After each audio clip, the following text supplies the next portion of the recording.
Oh, yes, ladies and gentlemen, welcome once again to the story behind the story. Welcome to the machine. This is, oh my goodness, what a beautiful spring day we're having in the Rocky Mountains here. I don't know where you live, where you're tuning in to this show, but wow, it's a beautiful day today. Absolutely, spring has sprung. The crocuses are blossoming. The bloom is happening. And the record snowfall, yeah, in the Wasatch Mountains here in my neck of the woods in Utah, is filling the rivers and streams and reservoirs. Oh my goodness, it's only March and yet we have floods of water rushing down. It's going to be an interesting spring, and the Great Salt Lake is going to rise. That's good news, folks. Well, I don't know where you are, but golly, it's amazing to see the turn of seasons and to just revel in that. And I appreciate my co-host Alex Studer filling in for me last week. I was down in beautiful Lake Powell. I was actually with some colleagues and friends at on the north end of the lake in Bullfrog. I went up into Friday, the evening of the show. I was actually doing some research, believe it or not, in in a place in and around Bullfrog Marina. Just goes, you go down onto Lake Powell itself, there's a slot canyon that's called Lost Eden Canyon, and it's aptly named. It's beautiful in there. We're doing some research on 432 Hertz. There's a grotto in the back of Lost Eden Canyon. It's got a natural dome arch. I pulled my boat right in there and listened because there's all kinds of tree frogs and regular frogs and waterfalls dripping. It's absolutely magical because everything echoes. It's like an amphitheater of nature. And I set up my recording device and just turned off and listened as the sun went down, as the shadows creeped across the walls of the canyon, and just listened to Mother Nature and the sounds of the night come alive. It's unbelievable. And as I tape recorded the symphony and played it onto my analyzing device, yeah, it was a veritable symphony, ladies and gentlemen, of 432 hertz. Isn't it funny that 432 hertz is what you hear when you listen to nature, when you really do listen with your spiritual ears as well as your physical ears, and then quantify that. I think it's very interesting, very exciting to me personally, because you see, here's the other part of this. In this region of the world, there's a canyon called Moki Canyon, M-O-K-I. Moki is how you spell it. The canyon is famous because there's numerous amounts of lost ruins of the so-called Anasazi Indians. On the one set of ruins that I hiked up to when I was there and photographed, there's this incredible wall of pictographs, not petroglyphs, pictographs. These are ancient murals painted with white pigment paint. And so it's amazing because you see there was this central figure on this pictograph is what the historians and Pueblo Indians of the area, namely the Hopi and the Navajo, but primarily the Hopi Indians, actually call this the Kokopelli figure. It's called, they name him Kokopelli. And he's playing a flute. It was interesting, folks. The Pueblo Indians that I know, the Hopi tribe primarily, have been manufacturing these wooden flutes for, golly, at least 2,000 years. The tradition goes back that long. In fact, friends of mine in the Hopi Nation invited me to witness. This has been, golly, about 10 or so years ago, 2005, 2006. Actually, go and witness some of their dances, the ceremonies that really have not changed for thousands of years, many centuries. And they have musicians that play drums and rhythm as well as these flute players. Now, there is something that they do, and I understand that.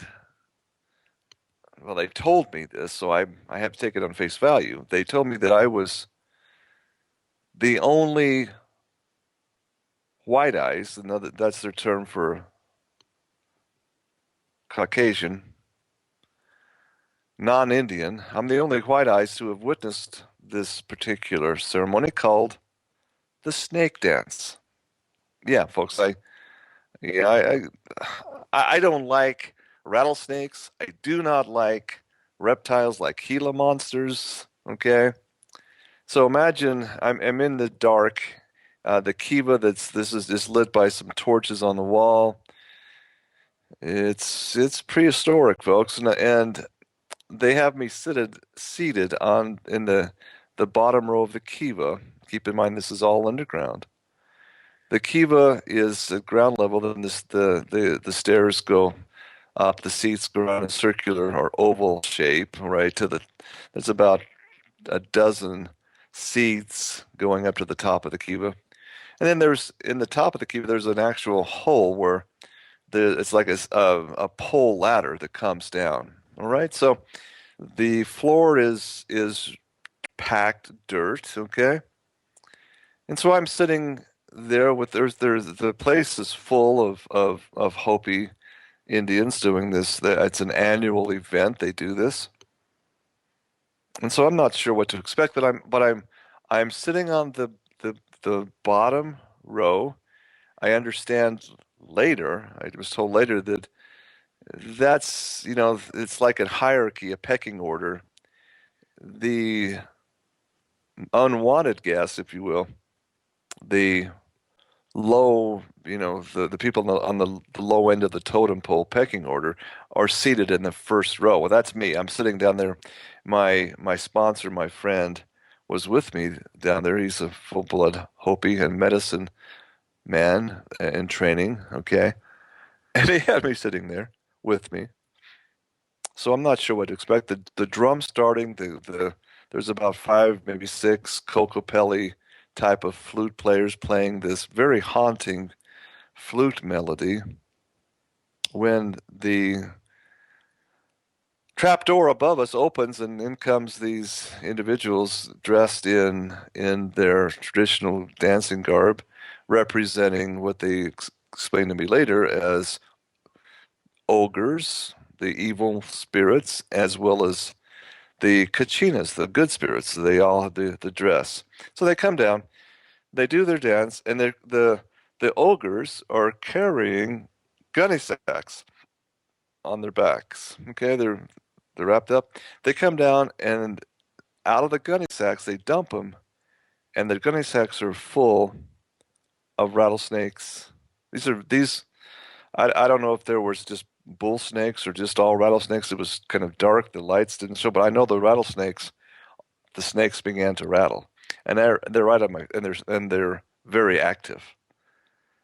I quickly put my feet up out of harm's way because I mean there must have been maybe 150 venomous snakes and Gila monsters. Those are the venomous lizards of the desert Southwest. And my God, golly, I was like, wow. But here's what happened, folks. The drums and the flutes, the melody they played had a sort of hypnotic effect on these venomous snakes. They weren't agitated, they were relaxed. They were able to be handled. The kachina dancers wrapped these snakes around their neck, around their arms, around their torso.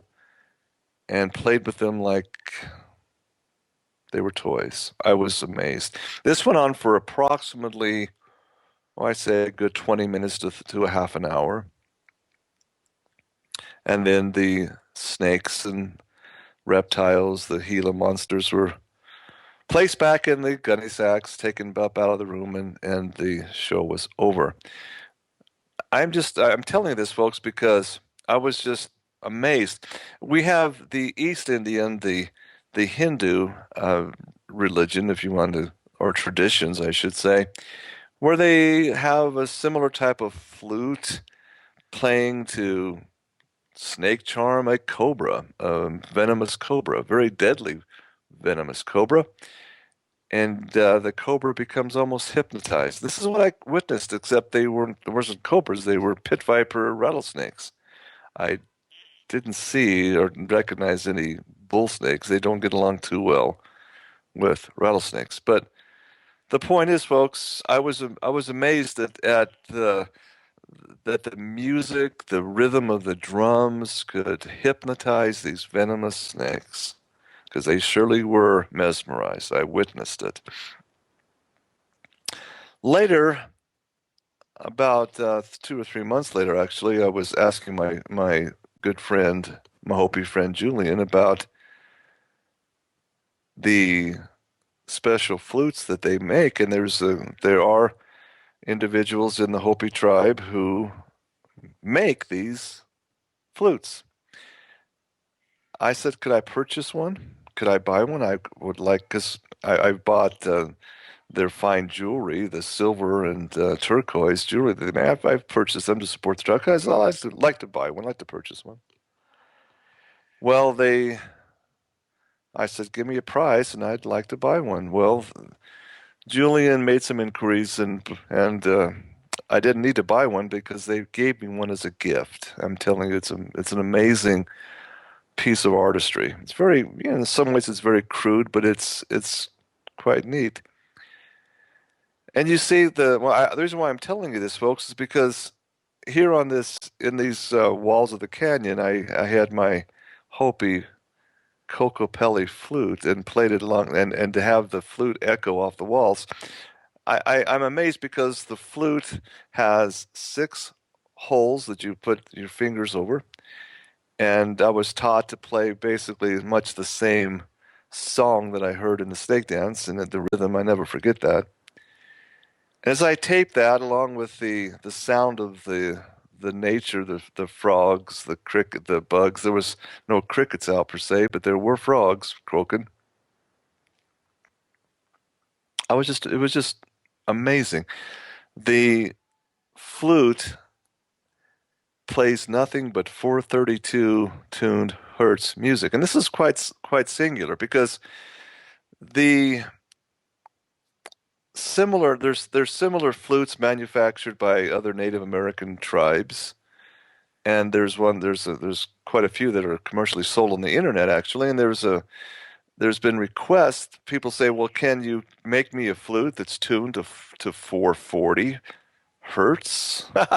And the responses said, no, it's not possible. Like there's no way to tune it. It's always 432. In other words, when you when a when the wind, when the human breath passes over those holes, it does nothing but 432. You can't tune it unnaturally to another hertz frequency. And that's very telling, I submit, folks. Because the next day, Saturday, the wind started blowing there in the canyonlands of Lake Powell. And as you get back in some of those canyons, get out of the heavy wind and waves, you hear the wind whistling over the rocks in those slot canyons, the whistling of the wind. Yeah, I tape recorded that, and it's 432 hertz as well. So the wind makes the sound, and it's measurable. It's 432 on the nose. The natural sounds and songs that you listen to, the falling water, the echoes of the water echoing off the cliffs, the sound of the frogs and night birds calling. It's amazing, folks. I challenge you. Check it out. You want to be in harmony with nature. Well, listen to 432 hertz. So I just give a shout out to Alex for filling in for me last week. I understand the show was very well done as usual. Thank you, Alex. And thank you again. I just thank Dominique, my producer and manager. Basically, he makes this show happen. He really does. He fills in. Mr. Rowe is handles all the technical inside of the equation, produces for us as well. Golly, it's great to have him, and just want to shout out to them and give them a thank you again, folks.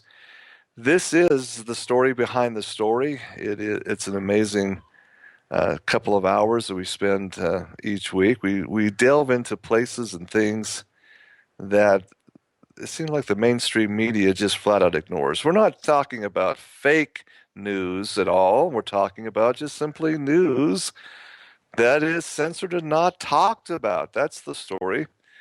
You know, we have so many things we could discuss. I want to talk about go into this wonderful email that Alex Studer sent me a couple weeks ago. It was last week, actually. I look at the date and time of he sent it to me, and I want to discuss this tonight.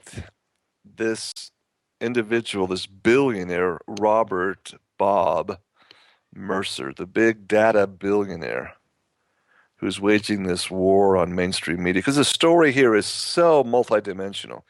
I'm confident that Alex touched on this somewhat when he covered the show, but in the technology sector. But this really has a lot of loose ends, story behind the story connections, and I want to get into that.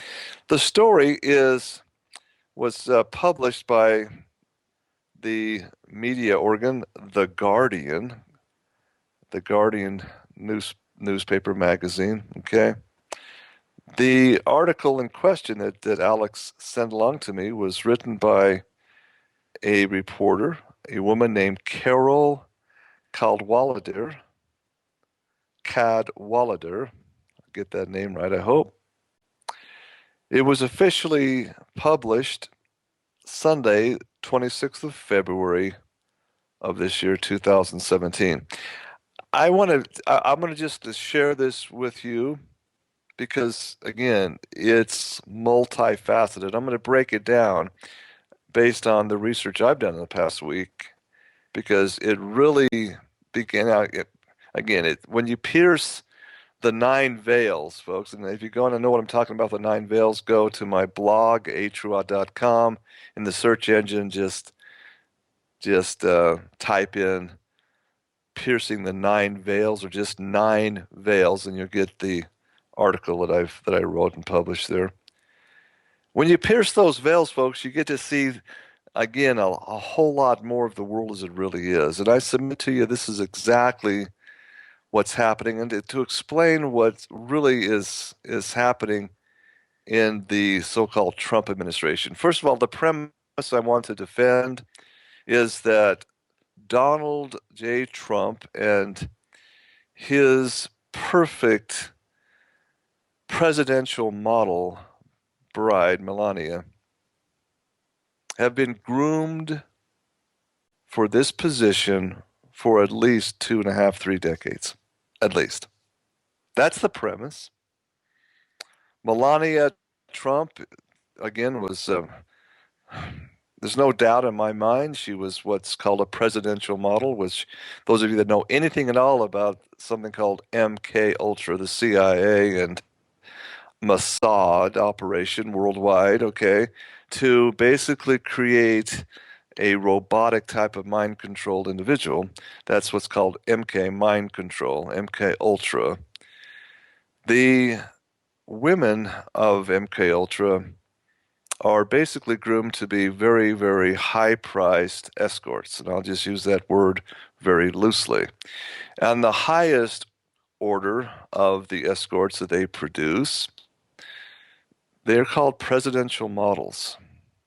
And if you do your homework, folks, as I've done, Melania is and was a very high profile, top of the list best money can possibly buy presidential model. Look closely at her. There's a story again that is just published. Melania's approval rating in America, among the American people polled, is well over 56%. Her husband's approval rating is abysmally in the 30s, 30%, if you believe the pollsters. So, what's not to like about a person that's so easy on the eyes? The point is, folks, she's too perfect. She look deeply in her eyes. Do you ever really see her laugh and smile and have fun? She's programmed, folks. She's like a robot. But it is what it is. So to understand the things that make Trump Trump, that makes this so-called POTUS, you have to understand who's handling him behind the scenes. And so this is the story. Robert Mercer, the big data billionaire waging war on mainstream media, by Ms. Cadwallader.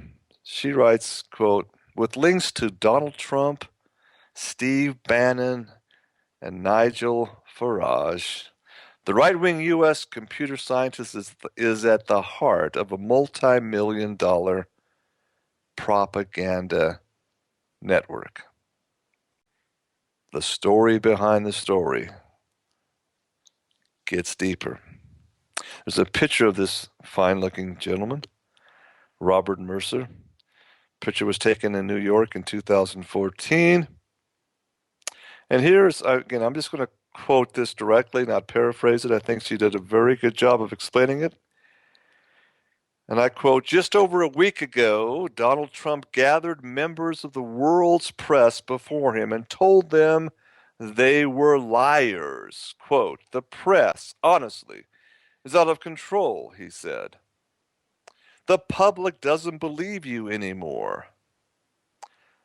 Trump described CNN as, quote, very fake news. Story after story is bad. The BBC was, quote, another beauty. She writes, that night I did two things. First, I typed Trump in the search box of Twitter. My feed was reporting that he was crazy, a lunatic, a raving madman, but that wasn't how it played out elsewhere. The results produced a stream of "Go Donald!" exclamation point, exclamation point, exclamation point, and you show 'em triple exclamation points. There were star-spangled banner emojis and thumbs up emojis and clips of Trump laying into the fake news, mainstream media, MSM liars. Trump had spoken and his audience had heard him.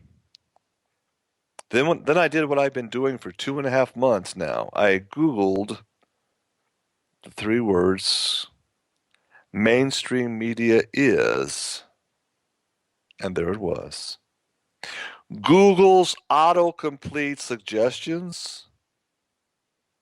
Mainstream media is dead, dying, fake news, fake, and finished all came up in the Google's autocomplete. Is it, the mainstream media, dead, I wonder? Has fake news won? Are we, meaning mainstream media, who she reports for, are we now the fake news? Is the mainstream media, we, us, I, because she's a reporter for them, I, dying? And let me just insert here, folks. I'm not by any means saying in my 20 plus years of broadcasting, I've never once made the allegations or said that the mainstream media is fake at all. What I have said repeatedly is they just twist it. They take a true story and spin it and twist it, you see, for a specific agenda. It's not fake at all. It's real. It happened. Okay. But the big gripe I have about the mainstream media is they ignore very important stories and very important angles of main stories that they just don't delve into. And folks, I know because I began as a writer for a daily newspaper. I couldn't believe I was just incensed. Finally, I just said I can't handle this anymore because my stories were so highly edited. Anything politically questionable or politically incorrect, or angles that should be explored in what I deem to be honest journalism, were censored out. I couldn't believe it. And so, yeah, this is what led me to do the story behind the story radio broadcast back in the early 90s. Now, going on again with Carol's well-written article, I quote, she says, I click Google's first suggested link. It leads to a website called cnsnews.com and an article entitled, The Mainstream Media Are Dead. End quote. They're dead, I learned, because we, therefore I, cannot be trusted. Quote.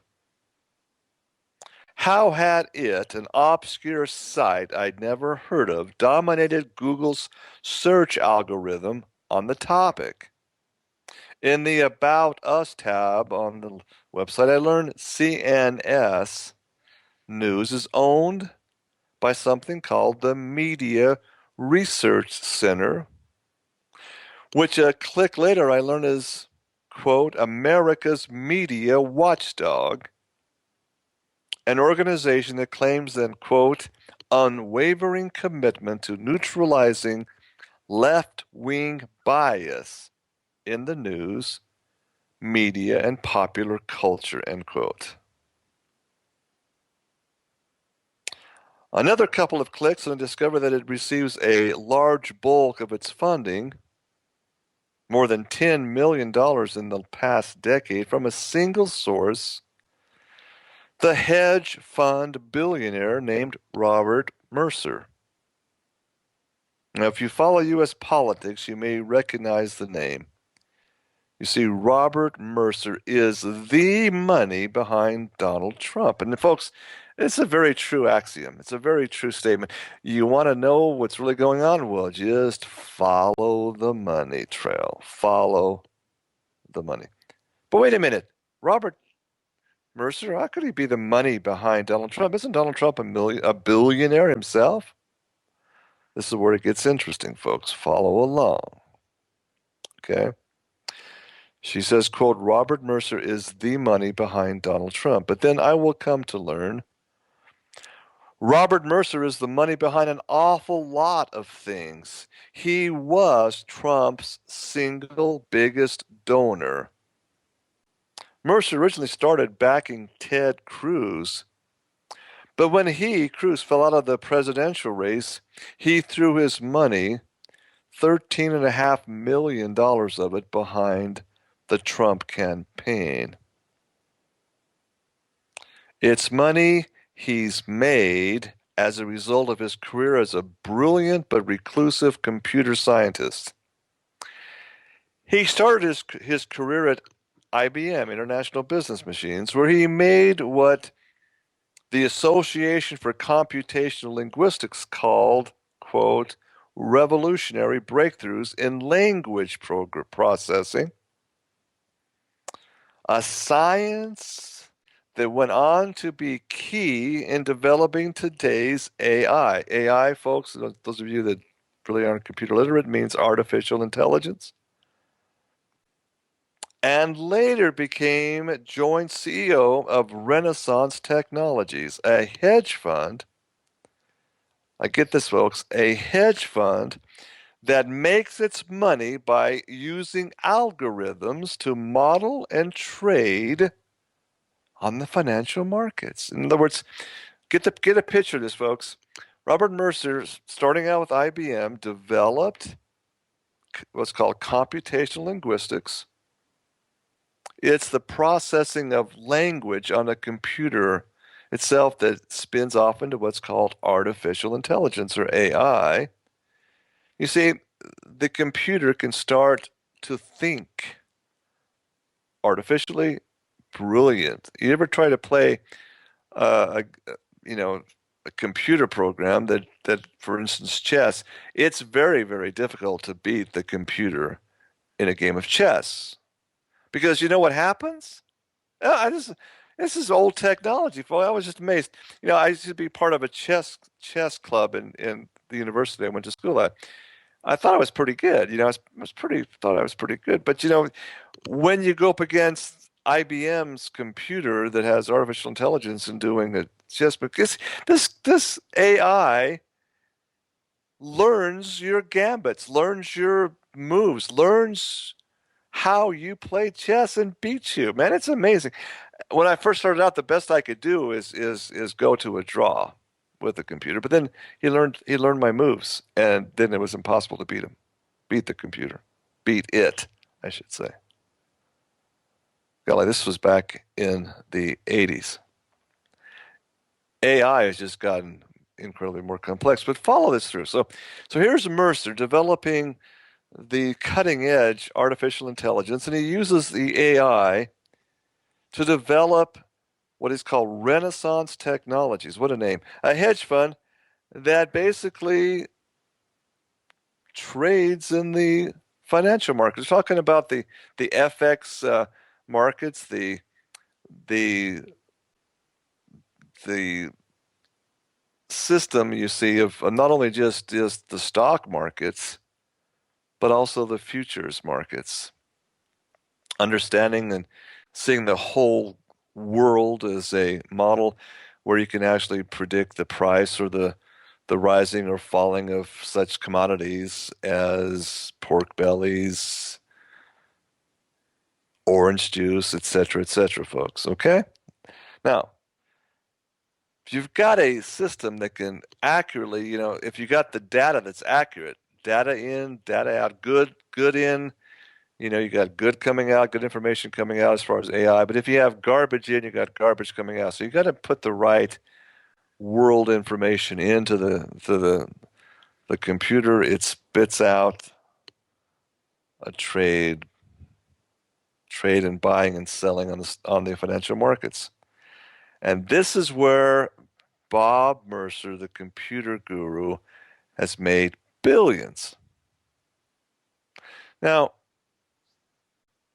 I got to tell you, folks, if you've ever watched the movie Wall Street, you know that the Gordon Geckos of the world would love nothing more than to have insider information, you see, coming in where they can make killings by doing what they do best, either, hedge funding or shorting on insider information. The problem is insider information is is patrolled by the Securities and Exchange Commission, the SEC, because it's illegal. You can't do that. You can't manipulate the markets that way. But there's nothing saying that you can't build an ultimate computer insider to know how to milk the market for billions of dollars. And that's exactly what Robert Mercer has done. Quote, now back to the story, by Carol's story. One of its funds, Medallion, which manages only its employees' money, is the most successful hedge fund in the world, generating 55 billion so far. Medallion, 55 billion. And since 2010, Mercer has donated $45 million to different political campaigns, all Republican, and another $50 million to nonprofits, all right-wing, ultra-conservative. Carol writes, quotes, "This is a billionaire who is, as billionaires are wont, trying to reshape the world according to his personal beliefs. Ah, what's wrong with that, folks? What's wrong with that picture? Isn't is right-wing ultra-conservative ideals? What's wrong with that? Well, listen up and you'll hopefully learn what can be wrong with that, folks. The story continues, quote, Robert Mercer very rarely speaks in public and never to journalists. So to gauge his beliefs, you have to look at where he channels his money. A series of yachts, not just one, a series of yachts, all called Sea Owl, a $2.9 million model train set,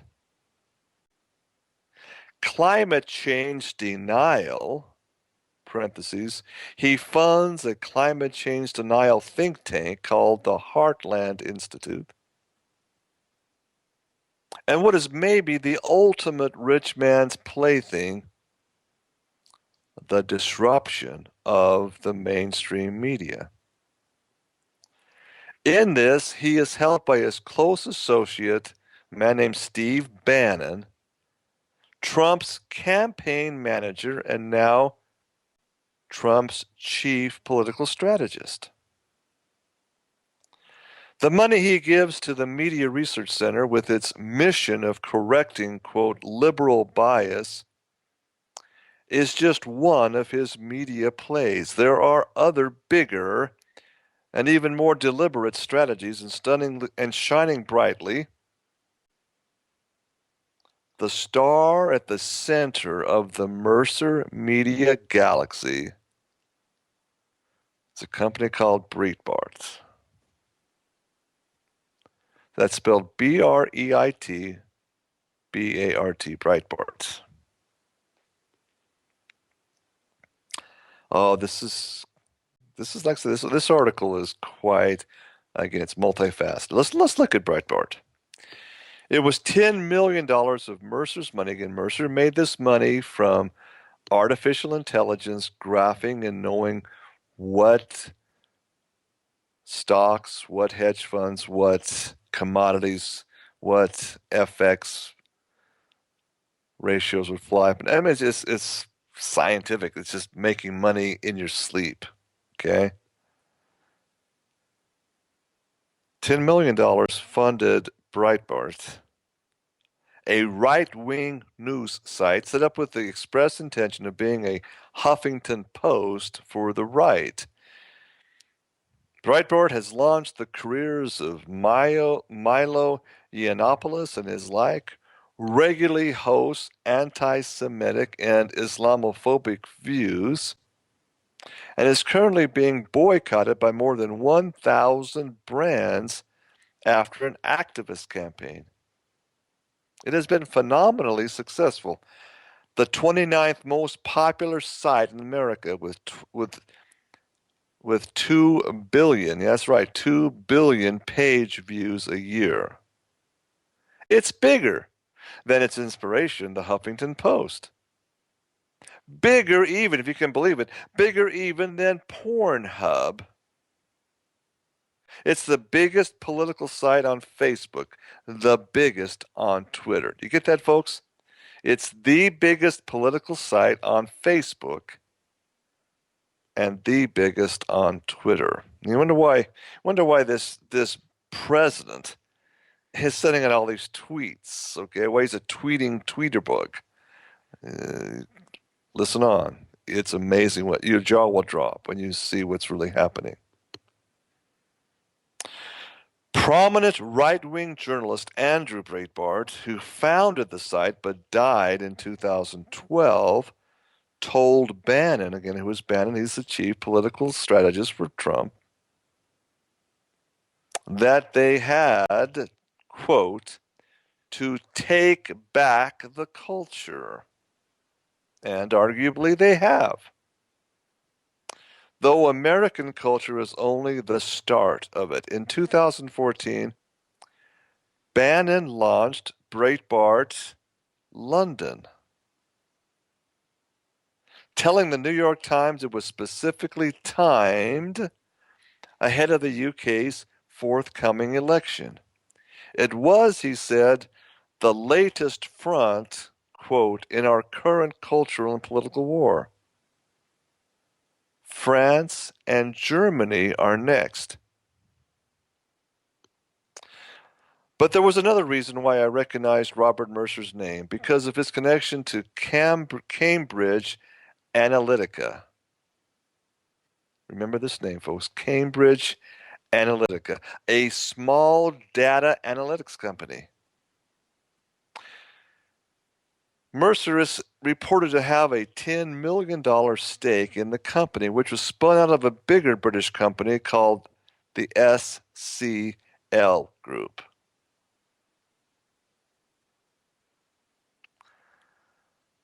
SCL Group specializes in what's called, quote, election management strategies.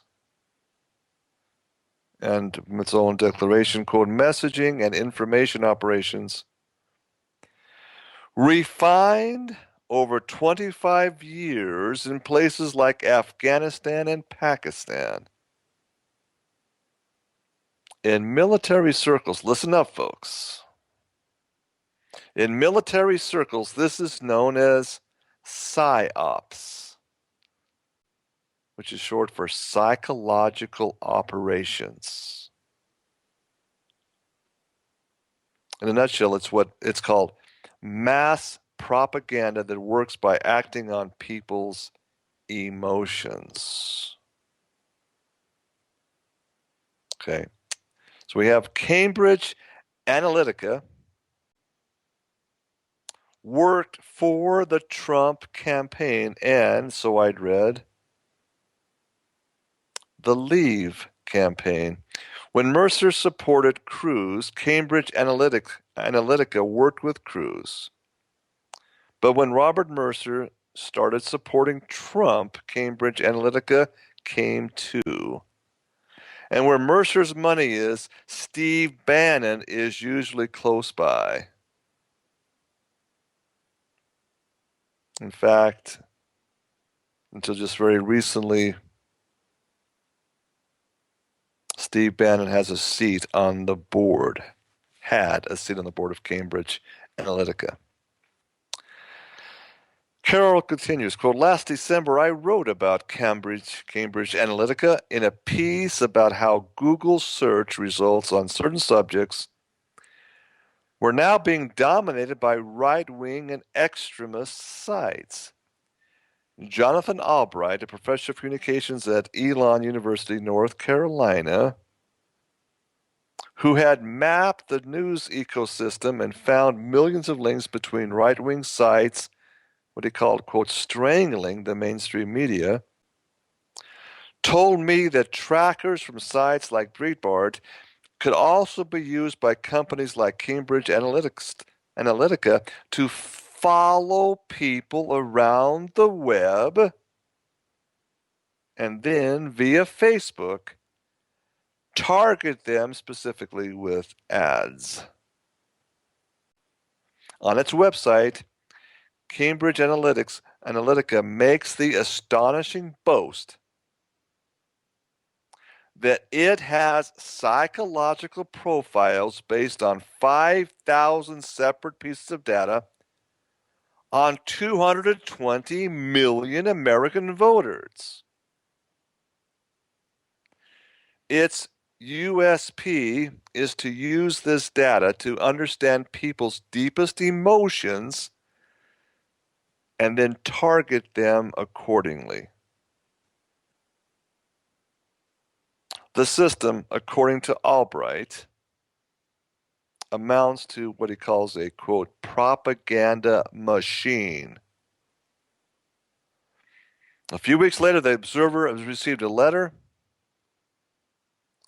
Cambridge Analytica was not employed by the Leave campaign. It said Cambridge Analytica, quote, is a U.S. company based in the U.S. It hasn't worked in British politics, end quote. Which is how earlier this week I ended up in a pret-a-manger near Westminster with Andy Wigmore. Leave The European Union's affable communications director looking at snapshots of Donald Trump on his phone. See, it was Wigmore who orchestrated Nigel Farage's trip to Trump Tower, the PR coup that saw him become the first foreign politician to meet the president-elect. Wigmore scrolls through the snaps on his phone. Quote, "That's the one I took," he says, pointing at the now globally famous photo of Farage and Trump in front of his golden elevator door, giving the thumbs up sign.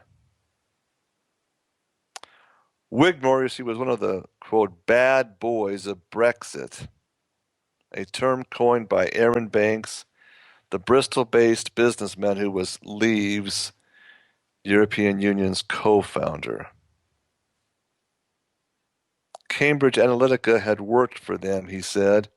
It had taught them how to build profiles, how to target people, and how to scoop up masses of data from people's Facebook profiles. A video on YouTube shows one of Cambridge Analytica's and SCL's employees, Brittany Kaiser, sitting on the panel at Leave European Union's launch event. Facebook was the key to the entire campaign, Wigmore explained. You see, a Facebook like, Wigmore said, was their most, quote, potent weapon. Now get this is really important, folks. Quote, "Because using artificial intelligence, as we did, tells you all sorts of things about that individual and how to convince them with what sort of advent. And you know there would also be other people in their networks who liked what they liked, so you could spread, and then you followed them. The computer never stops learning, and it never stops monitoring." Carol writes, quote, "It sounds creepy, I say." It is creepy. It's really creepy. It's why I'm not on Facebook. I tried it on myself to see what information it had on me, and it was like, oh my God. What's scary is that my kids had put things on Instagram and it picked that up. It knew where my kids went to school. They hadn't, quote, employed Cambridge Analytica, he said. No money changed hands. They were just happy to help. Why? Quote, "Because Nigel is a good friend of the Mercers, and Robert Mercer introduced them to us. He said, 'Here's this company we think may be useful to you.' What they were trying to do in the US and what we were trying to do had massive parallels. We shared a lot of information. Why wouldn't you?"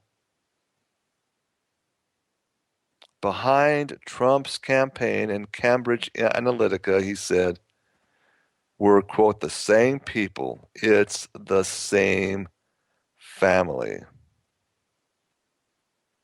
There were already a lot of questions swirling around Cambridge Analytica, and Andy Wigmore had opened up a whole lot more. Such as, are you supposed to declare services in kind as some sort of donation? The Electoral Commission says yes, you are. If it was more than 7,500 pounds sterling, and was it declared? The Electoral Commission says no. Does that mean that a foreign billionaire had possibly influenced the referendum without their influence being apparent?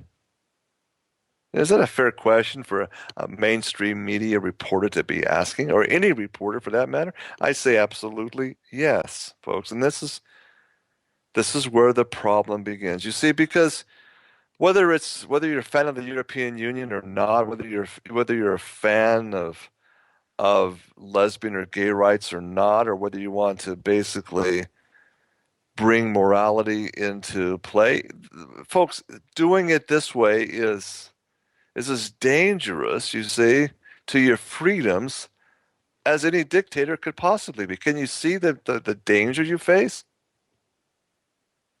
The end, you see, does not justify the means. It never does. So let me continue with Carol's article. Then I'll pontificate about it in the second hour as we get going. We're about close to the close of the first hour. Let me continue until we get to the break.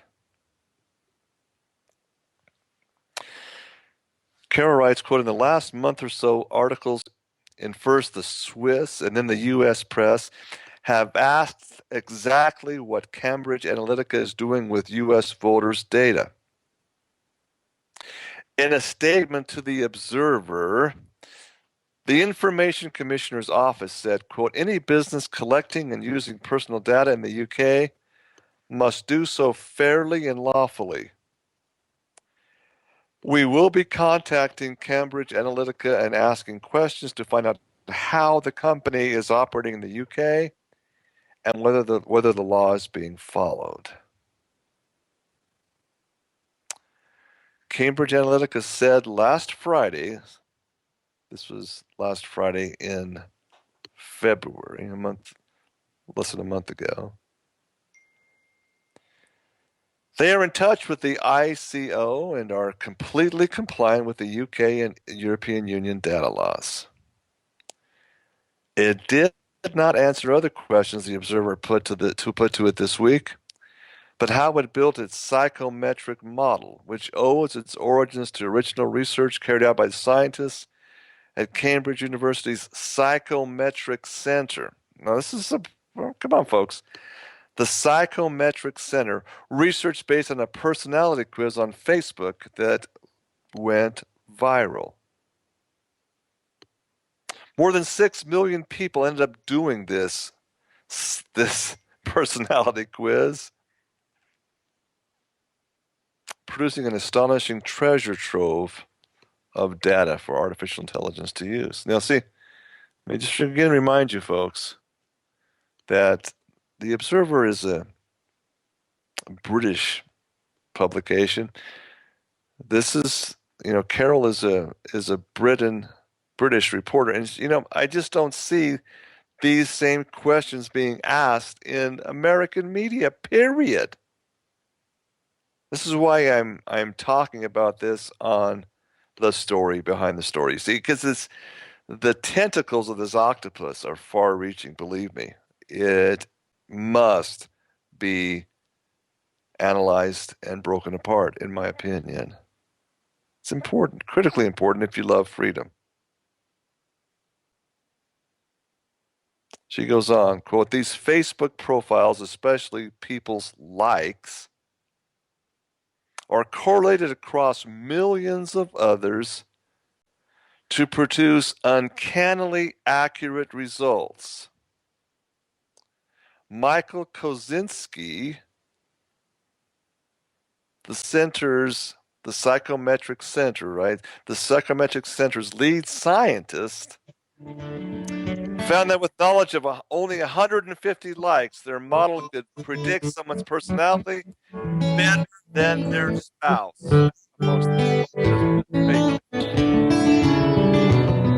Behind the story.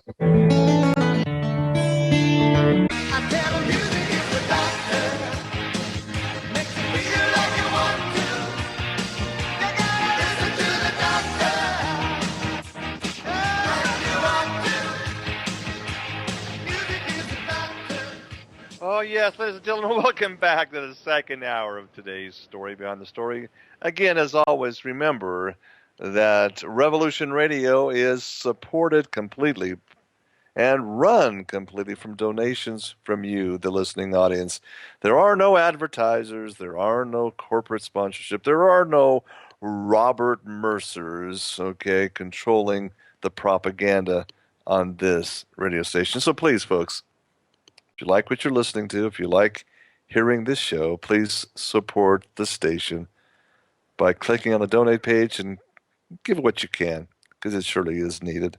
Okay, folks, getting back to I'm going to title this program tonight Mercer Me.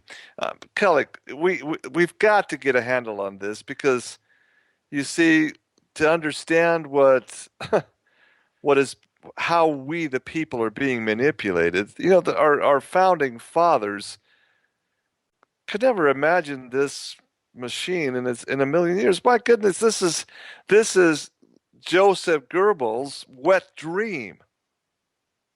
Okay, this is the danger of having this type of power going in the hands of the powers that be, the president, whoever it may be. There ought to be a law. Indeed, there needs to be a law. It has to start at the grassroots. It has to start with those people who care about pure freedom, not manipulation, the truth and nothing but the truth. So help us, God. Okay, folks, that's where it comes from. So let's get back to this incredible Observer, the London Observer article.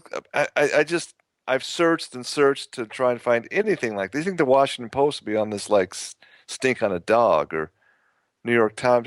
Come on, because this is a two-edged sword. It can be used both by the right-wing ultra-conservative Mercer, or it can be on the left wing. It doesn't matter which left or right wing. The bottom line is you're being manipulated. The potential for complete mind control, psychological warfare, psychological operations against we the people is very, very real. Now, follow this through. Let me continue on with this story, and I quote now. These seemingly harmless Facebook profiles. You get on with your friends and you see something posted, you punch that little like us on Facebook, click, all right? Get this, folks. According to Michael Kozinski, the center, what center? Cambridge University in the UK. Cambridge University's Psychometric Center. With just knowledge of 150 likes, their the computer model they use could predict someone's personality better than their spouse. Now, double that to 300 likes, the computer can understand you better than yourself. Quote, computers see us in a more robust way than we see ourselves, says Kozinski. Okay, you follow this through, folks? Now, we're not even talking about what happens at the Utah Data Collection Center, you see, in, in Utah. I mean, Edward Snowden blew the whistle and said, this is beyond natural and normal. This is why he's in political asylum in, of all places, Russia.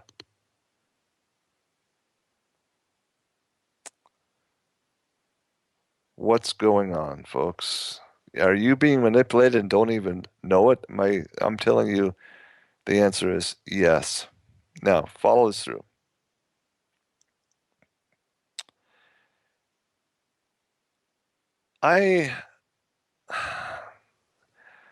She interviews another scientist, a man named Alexander Kogan, again from Cambridge's center. Ask him some questions. Ah, golly. He says, quote, the danger of not having regulation around this sort of data manipulation and accumulation you can get from Facebook and elsewhere is, or should be clear. With this, get this, folks, with this data, a computer can actually do psychology. It can not only predict, but it can potentially control human behavior. It's what the Scientologists tried to do, but it's much, much more powerful. You see, it's how you brainwash someone. It's incredibly dangerous. Kogan goes on to say, quote, "It's no exaggeration to say that minds can be changed. Behaviors can be predicted and controlled. I personally find this incredibly scary. I really do.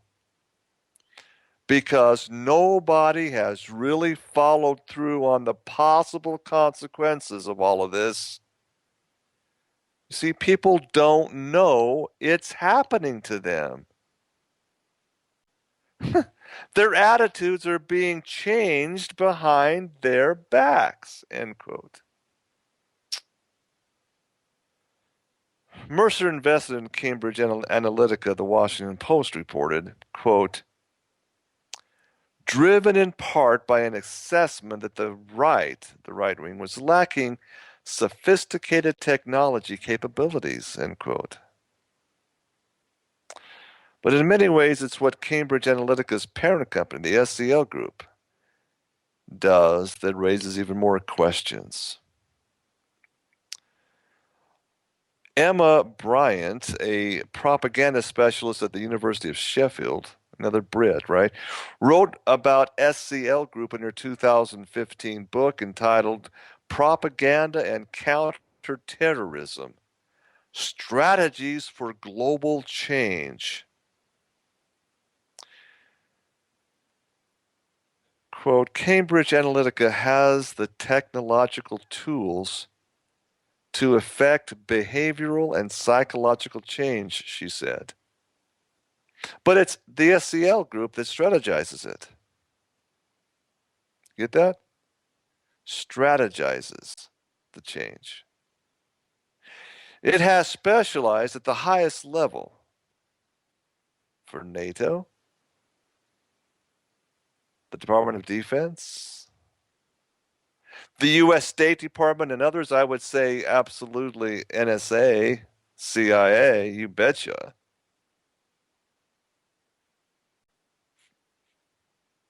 Specialize at the highest level for these government agencies, you see.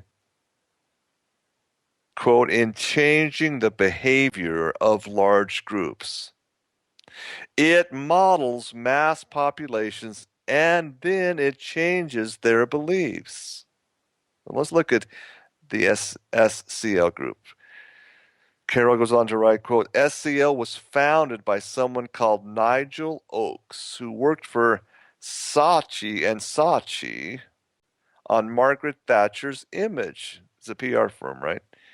Margaret Thatcher's image, says Bryant, and the company had been, quote, "making money out of the propaganda side of the war on terrorism over a long period of time." Imagine that, as Gomer Pyle would say, Shazam. There are different arms of SCL, but it's all about reach and the ability to shape the discourse. They are trying to amplify particular political narratives. And they are selective in who they go for. They are not doing this for the left. See, folks, it doesn't matter whether it's the left or the right. It doesn't matter really the justification. It's the means in which it's being done. See, folks, I may not agree with your if you believe in abortion or support abortion. I may not agree with that. I might not agree if you believe that gay marriage should be legal. I don't care about that. What I care about, you see, is that we have the right to form our own opinions. I may agree to disagree with you, but I'll respect your right to have that opinion. Now you see there's programming of the minds to make everybody an autotron. That's that's incredibly dangerous. That's more dangerous than abortion.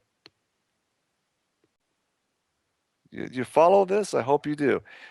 Now,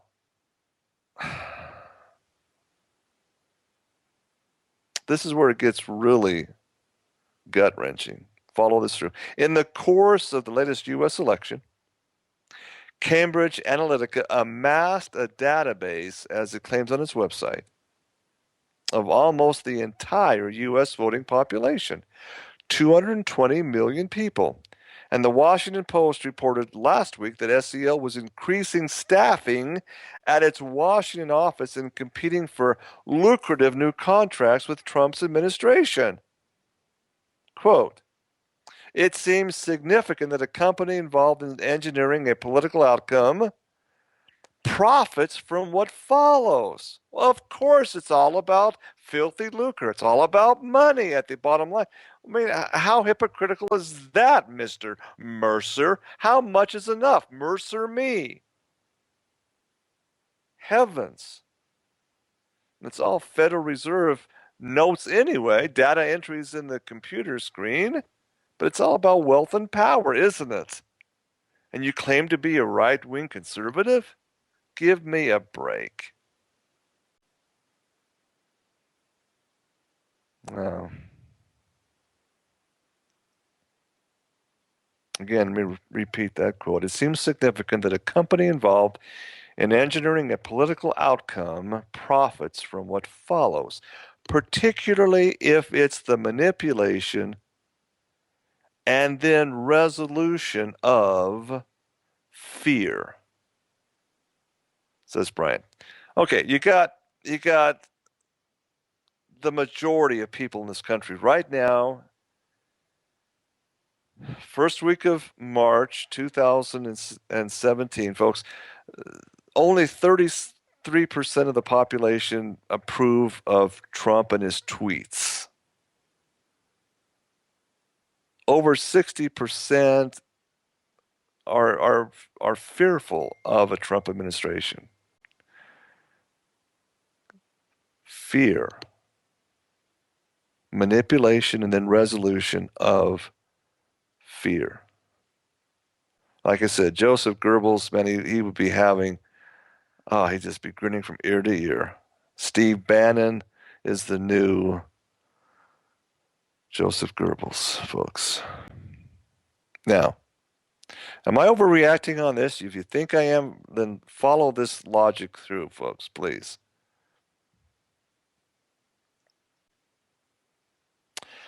Now, it's the database itself. These 220 million people, right? The lifeblood of America. It's a database and what may happen to it, the people, the database, that particularly exercises a man named Paul Olivier de Haye, a Swiss mathematician and data activist who has been investigating Cambridge Analytica and SEL Group for more than a year. He questions, quote, how is this going to be used? He says. Is it going to be used to try and manipulate people around domestic policies of the president?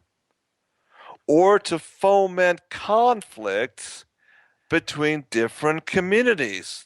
Oh, yeah, think about that, folks. Foment hostilities? You think it's possible?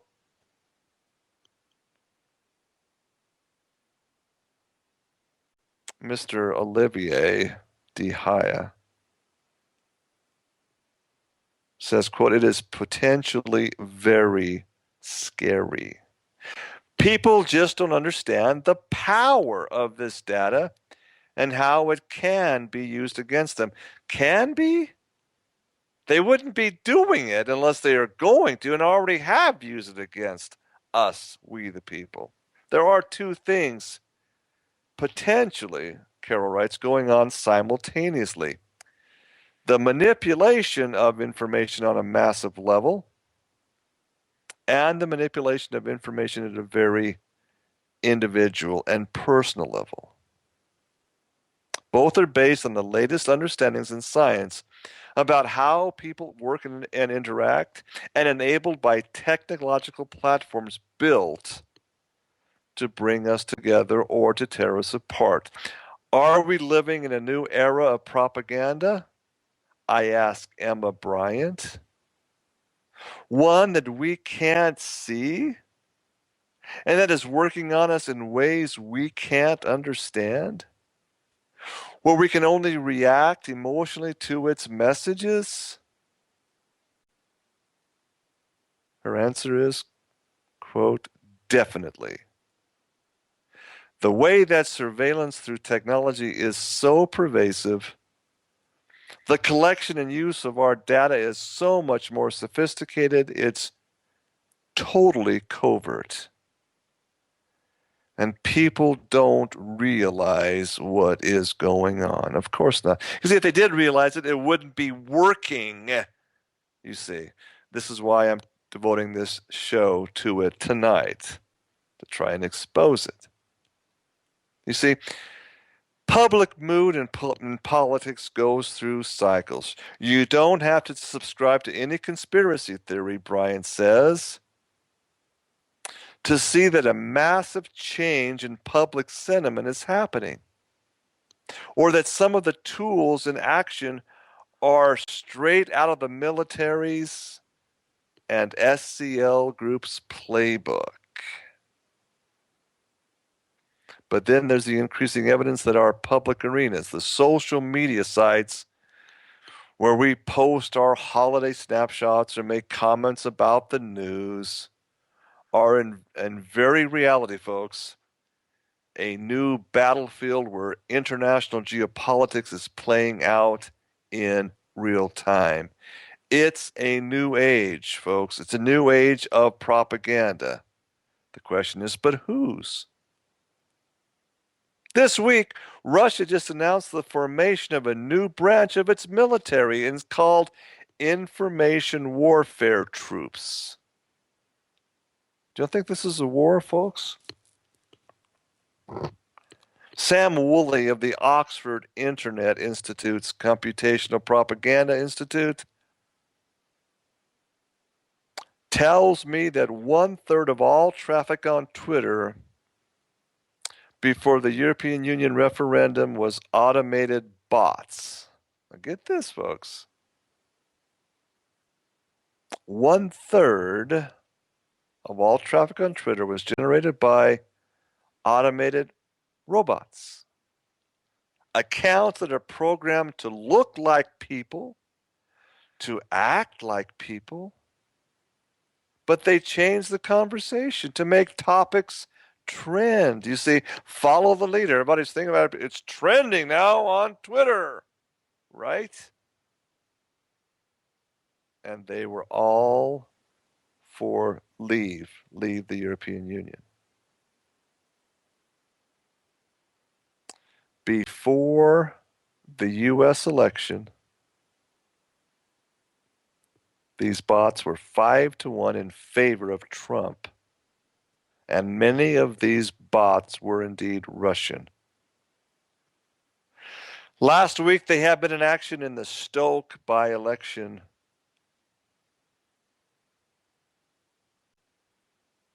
Attacking Paul Nuttall. The question becomes, Russian bots? Yeah. The bigger question is, who are they organized? Who runs them? And why? Who are they? Keep in mind, folks, this is what again, you got to turn over the rocks. Do you think the Cheka, do you think the secret police of the KGB remember who Putin, top chief of the KGB? Do you think the KGB is really dead? Do you really believe, you see, that the control, which is traditionally Jewish in Russia, the Russian control of the Cheka is Jewish. Do you think they're really dead? You see, they've just gone into hiding. The Russian bots, you see, well, they're promoting Trump. Why? Because you see, who is Trump? There's not any more rabid Zionist in world politics than Donald J. Trump. Just take a look at who Jared Kushner is, and that's a whole other topic we'll talk about next week. Jared Kushner and his company. Oh, you talk about the fox guarding the hen house. Holy mackerel. Information warfare troops, indeed. Steve Bannon, again, oh man, look, just get a profile of this guy. He said in the Wall Street Journal last year, quote, politics is war. Politics is war. Wasn't a euphemism, folks. Wasn't a figure of speech. It was very, and is very literal in today's world. And increasingly, this looks to be true. Seeing this entire picture, folks, and seeing how effective these models are, I'm going to make a prediction. I'm not being a prophet. I'm just looking at as an educated look into the future. Trump will, in his first 4 years, will slowly gain momentum and become one of the most popular U.S. presidents ever. I guarantee, I dare say he will eclipse Ronald Reagan in popularity in the conservative right. I predict Donald Trump will win re-election by a landslide as he leads us into World War III and gets America cheering for the destruction of our very way of life. All because, you see, they have to build the new temple and make war on Islam, destroy Islam. Trump will build the new temple and be the spearhead of this is Jared Kushner. Rebuild the temple in Jerusalem, you see, and Trump will sit in the temple as Apollo rising, fulfilling the 33rd degree Mason global memorandum of, you see, Apollo rising. That's Trump. He's been groomed from this for 30 plus years, folks. He's got the propaganda tools that, again, would make Joseph Goebbels blush. The good people of Germany, you see, they were propagandized. They were sick and tired of being manipulated financially, where the hyperinflation of the Jewish banksters, the reparations of the Great War, the First War, they couldn't buy a loaf of bread with a barrel full of money, a wheelbarrow full of money. So you see, they were ripe for a propagandist like Goebbels to bring and to make Germany great again. Hitler said it best: you tell enough people enough lies long enough and forcefully enough, they're going to believe it. And so they brought the world and the Christian nation of Germany to destruction. This is why this is so dangerous, folks. We can't afford to be artificially manipulated by programming computers. You see why this is so important to understand. Get this.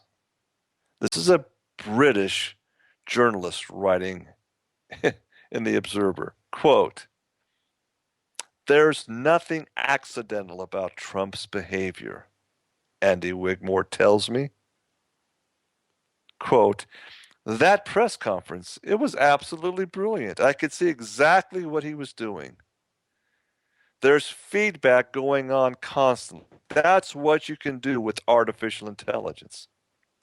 You measure every reaction to every word. He has a word room where you fix key words. We did it. So with immigration, there are actually keywords within that subject matter which people are concerned about. So when you are going to make a speech, it's all about how you can use these trending words. When Trump gave his first address to the Congress and it was televised, even the most ardent left-wing reporters were stunned and says, wow, he hit a home run. He hit a grand slam. He was a president. His approval rating spiked up immensely in the last week, folks, in case you haven't noticed. I watched that from my motel room in Lake Powell. I watched and I just turned to my friend who was watching and says, oh my. He is a different Trump than the campaign trail Trump. Now you know the story behind the story. So when you're going to make a speech, it's all about how you can use the so-called trending words, and the propaganda machine is working, folks. Wigmore met with Trump's team right at the start of the Leave the EU campaign, and they said the holy grail. They said the holy grail of the campaign was artificial intelligence, AI. Who did? Wigmore said Jared Kushner and Jason Miller. Surprise, surprise, surprise. Later, when Trump picked up Mercer and Cambridge Analytica, the game radically changed again. It's, quote, it's all about the emotions. This is the big difference with what we did. They call it biopsychosocial profiling. It takes your physical, mental, and lifestyle attributes and works out how people work, how they react emotionally. The term biopsychosocial profiling. Google it, folks. Do your homework. Bio, living, psycho, brain, mind, social profiling. That's what it's called. I read later, Carol writes, is one offensive in what is now called cognitive warfare. Though there are many others, quote, recoding the mass consciousness to turn patriotism into collaborationism, explains a NATO briefing document on countering Russian disinformation written by an SCL Group employee. Holy mackerel. Quote, time-sensitive professional use of media to propagate narratives, says one U.S. State Department white paper. Quote, of particular importance to PSYOP personnel may be publicly and commercially available data from social media platforms. Yet another paper, State Department PSYOPs personnel paper, details the power of a, quote, cognitive casualty, a, quote, moral shock that, quote, has a disabling effect on empathy and higher processes such as moral reasoning and critical thinking.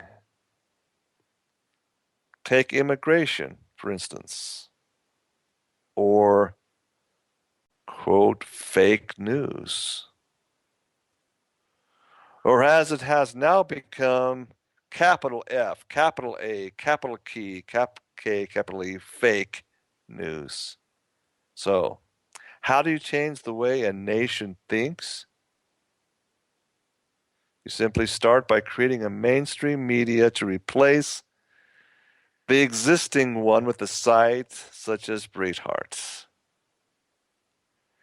You set up other websites that displace mainstream sources of news and information with your own definitions of concepts like liberal media bias, like cnsnews.com, and you could give the rump mainstream media papers like failing New York Times what it wants, stories. Because the third prong of Mercer and Bannon's media empire is what is known as the Government Accountability Institute.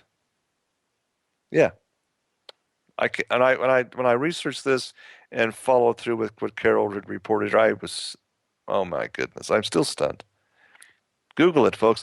Government Accountability Institute, the GAI, Government Accountable Institute, GUI. Bannon co-founded with $2 million of Mercer's money.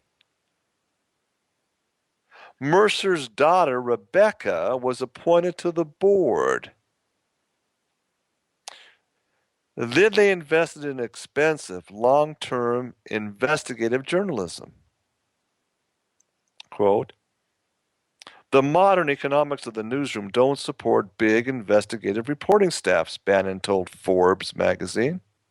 Quote, you wouldn't get a Watergate, a Pentagon Papers today because nobody can afford to let a reporter spend 7 months on a single story.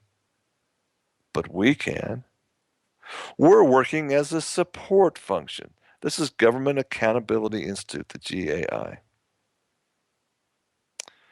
Welcome to the future of journalism and the age of platform capitalism. News organizations have to do a better job of creating new financial models, but in the gaps in between, a determined plutocrat and a brilliant media strategist can and have found a way to mold journalism to meet their own ends. In 2015, Steve Bannon described to Forbes how the GAI operated, employing a data scientist to trawl the dark web. Parentheses, in the article, he boasts of having access to $1.3 billion worth of supercomputers. Huh. To dig up the kind of source material Google can't find. One result has been a New York Times bestseller entitled Clinton Cash, the untold story of how and why foreign governments and businesses helped make Bill and Hillary rich. This book, written by GAI's president, Peter Schweitzer, and later turned into a film produced by Rebecca Mercer and Steve Bannon. This, Bannon explained, is how you, quote, weaponize the narrative you want with hard researched facts. With those, you can launch it straight onto the front page of the New York Times, as the story of Hillary Clinton's cash did. Like Hillary's emails, it turned the news agenda, and most crucially, it diverted the attention of the news cycle. Yet another classic PSYOPs approach. It's called strategic drowning of other messages. Carol writes, quote, this is a strategic, long-term, and really quite brilliant play. In the 1990s, Bannon explained, conservative media couldn't take Bill Clinton down because, quote, they wound up talking to themselves in an echo chamber. As it turns out, the liberal media is now. We are scattered, separate, squabbling among ourselves and being picked off like targets in a shooting gallery. And increasingly, there's a sense that we are talking to ourselves. And whether it's Mercer's millions or other factors, Jonathan Albright's map of the news and information ecosystem shows how right-wing sites are dominating sites like YouTube and Google, bound tightly together by millions of links. So, is there a central intelligence to that? I asked Albright. His response, quote, there has to be. There has to be some type of coordination. You can see from looking at the map, from the architecture of the system, that this is not accidental. It's clearly being led by big money and politics. There's been a lot of talk in the so-called echo chamber about Bannon in the last few months, but it's Mercer. It's Mercer who provided the money to remake parts of the media landscape. While Steve Bannon understands the media, Mercer understands how to manipulate big data. He understands the structure of the internet. He knows how algorithms work. Robert Mercer did not respond to a request for comment for this piece. Nick Patterson, a British cryptographer who worked at Renaissance Technologies in the 80s and is now a computational geneticist at MIT, described to me how he was the one who talent spotted Mercer. Quote, there was an elite group working at IBM in the 1980s doing speech research, speech recognition, and when I joined Renaissance, I judged that the mathematics we were trying to apply to financial markets were very similar. He describes Mercer as, quote, very, very conservative. He truly did not like the Clintons. He thought Bill Clinton was a criminal. And his basic politics, I think, was that he's a right-wing libertarian. He wants the government out of things. He suspects that Mercer is bringing the brilliant computational skills he brought to finance to bear on another very different sphere. Quote, we make mathematical models of the financial markets, which are probability models, and from those we try and make predictions. What I suspect Cambridge Analytica is doing is that they build probability models of people, of how people vote, and then they influence that. Now, see, that's the issue. I'm not saying that right-wing conservatism is wrong. I'm all for it, folks. I'm just absolutely against the methods used to change people's minds. Is it really a war? It is all fair in love and war? No, folks. Brainwashing people by means it's wrong on the left, it's wrong on the right. It's just flat out immoral.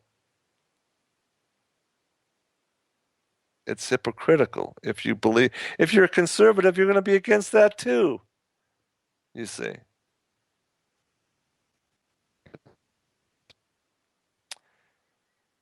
Quote, finding the edge is what quantitative models, what they call quants, do. You see, Mercer built quantitative models through algorithms that automate the process of buying and selling shares, and then they chase those tiny gaps in knowledge to create huge financial windfalls. Renaissance Technologies was one of the first hedge funds to invest in artificial intelligence. But what it does with it, how it's been programmed to do it, is completely unknown. It is, Bloomberg reports, quote, the blackest box in finance, end quote. Johann Boll, an associate professor at Indiana University School of Informatics and Computing, tells me how we discovered one possible edge. He's done research that shows you can predict stock market moves from Twitter. You, in fact, can measure public sentiment and then model it. He says, quote, society is driven by emotions. which has been always difficult to measure collectively. But now there are programs that can read text messages, measure it, and give us a window into those collective emotions, end quote. Oh my goodness.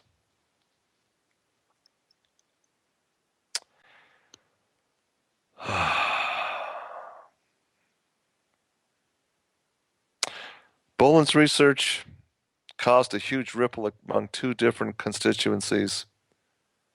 Quote, we had a lot of attention from hedge funds because they are looking for signals everywhere, and this is a hugely interesting signal. My impression is hedge funds do have these algorithms that are scanning social feeds. The flash crashes we've had, sudden huge drops in stock prices, indicates indeed these algorithms are being massively used on a very large scale. And so they are engaged in something of an arms race, end quote.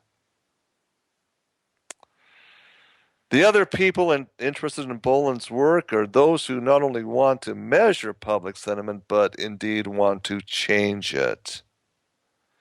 Boland's research shows how it's very possible. Could you reverse engineer the national or even the global mood, model it, and then change it? Yes, it is possible and very probable, folks. She writes, and this does indeed worry me. There are quite a few pieces of research that show if you repeat something often enough, as this is the mantra of Joseph Goebbels and Adolf Hitler, folks. If you repeat something often enough, people start involuntarily believing it and adopting it. And that could be leveraged or weaponized for propaganda.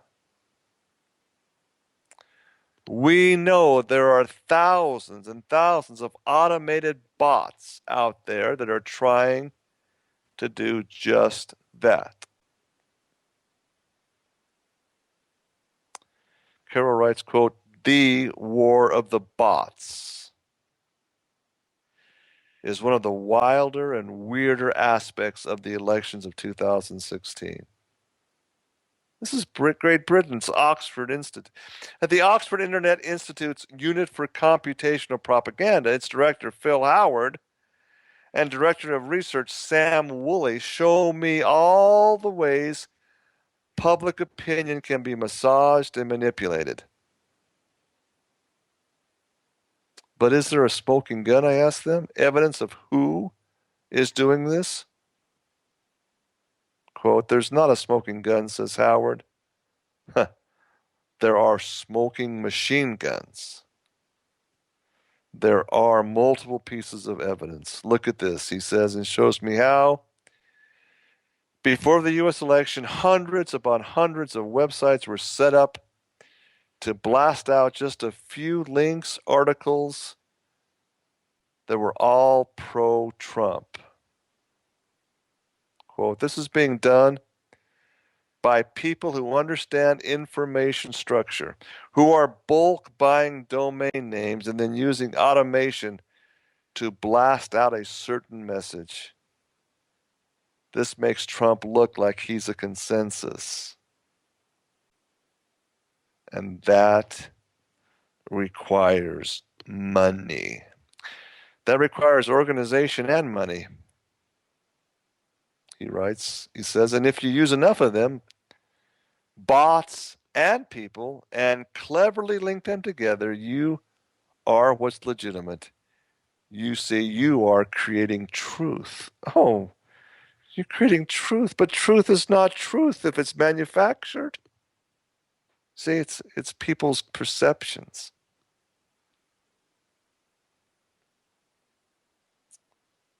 He says, quote, you can take an existing trending topic such as fake news and then weaponize it. You can turn it against the very media that uncovered it. Viewed in a certain light, fake news is a suicide bomb at the heart of our very informational system. Exactly, folks. Exactly. Strapped to the live body of us. Not only the mainstream media, but folks, all people that are honestly trying to report the truth. The truth as defined by reality, folks. It actually happens or happened. Eyewitness reports reality, not spun, not twisted, but reality. That's truth. One of the things that really concerns Howard most is the hundreds of thousands of what they call sleeper bots they found. Sweet sleeper. Not only do you have active bots, you have sleeper bots. Oh my goodness. Twitter accounts you see that have tweeted only once or twice and are now just sitting quietly waiting for a trigger. Some sort of crisis where they will rise up and come together to drown out all other sources of information. She asks Howard, like zombies? Yes, like zombies. You see, many of the techniques were refined in Russia, he says, and then exported everywhere else.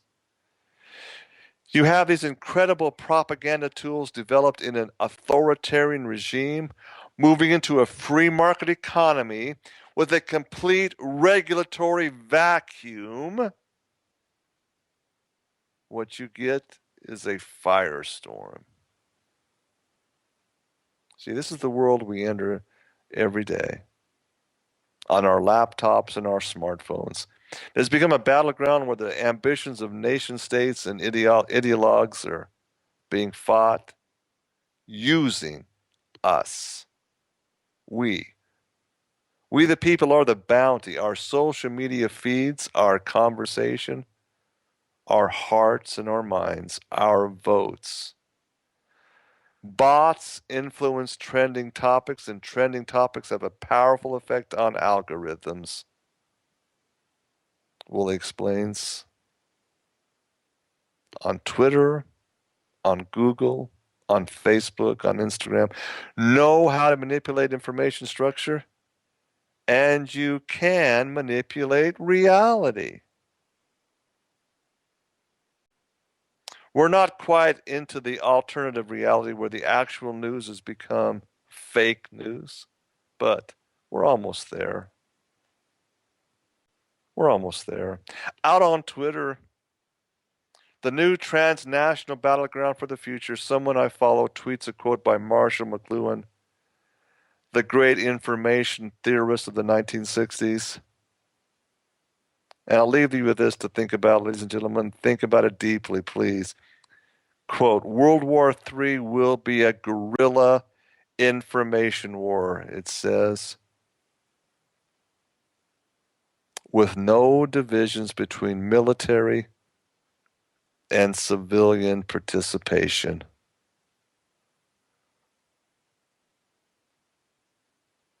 Carol Cadwalader, her last sentence sums it up. By that definition, we're already there.